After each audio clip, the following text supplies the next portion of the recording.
Баршаңызға қайырлы күн болсын. Сіздерге жалпы режимдегі дара кәсіпкерлер ИП-лар үшін 200-ші салық декларациясын толтыруды үйрететін боламын. Менің ақпаратым пайдалы болса, каналыма тіркелуді ұмытпаймыз.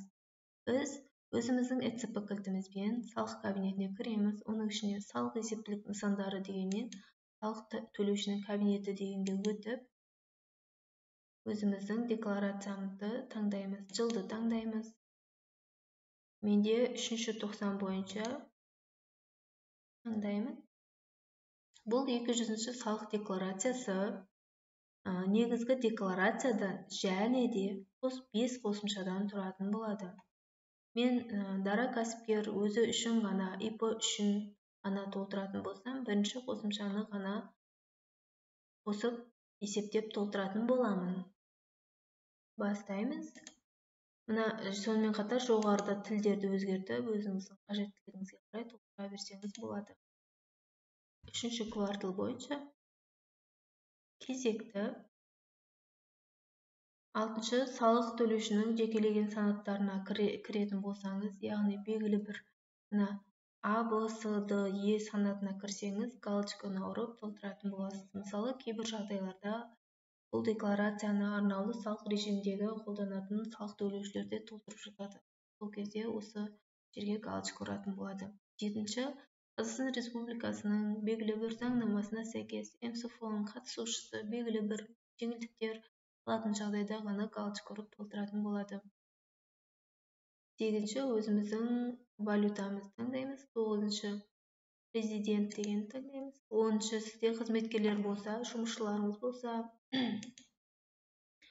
санын көрсетесіз. Менің жағдайымда жұмысшы жоқ, өзім ғана жұмыс жасаймын. Сол себептен осы 3 айға да 2 қатарға 0 деп қойып шығамын. 11-ші құрылымдық бөлімшелердің бар жоқтығы бойынша толтырамын. Құрылымдық бөлімшелер жоқ.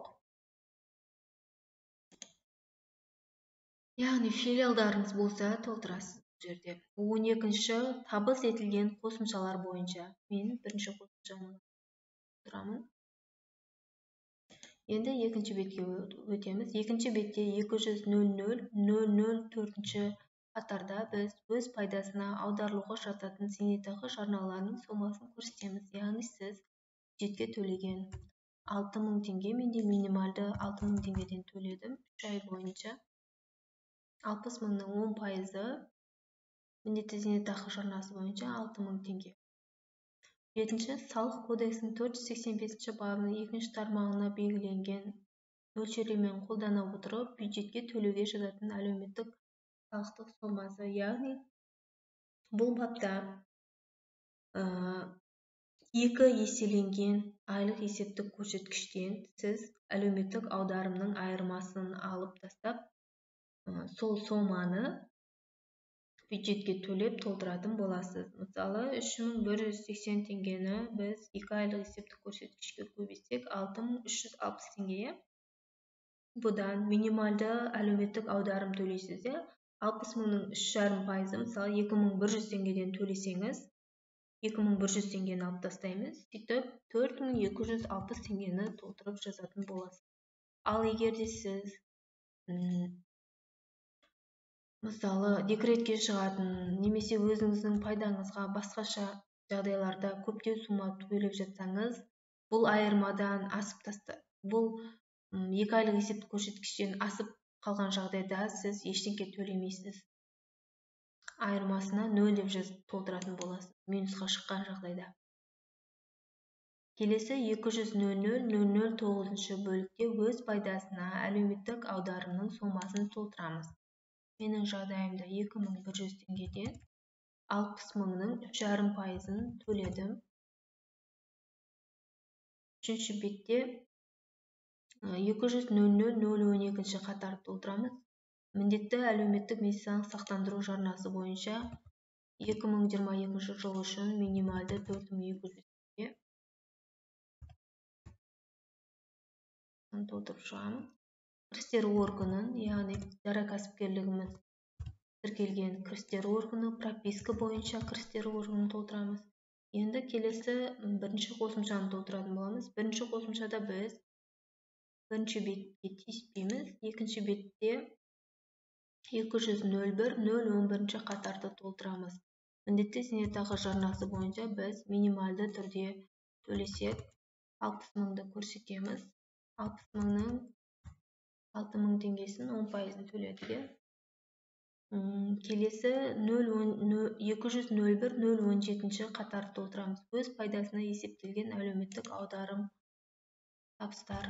Бұл жерде де 60.000-ды көрсетеміз.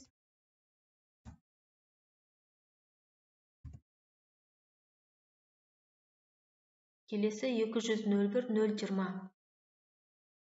Бұл жерде сіз өз пайдасына міндетті әлеуметтік медициналық сақтандыруға жарналар есептелетін табыс. Яғни сіз 60.000-нің 1/4 коэффициентіне өзіміздің норма бар. 60.000-нің 1/4 коэффициентінің 5%-ын төлейміз мемлекетке.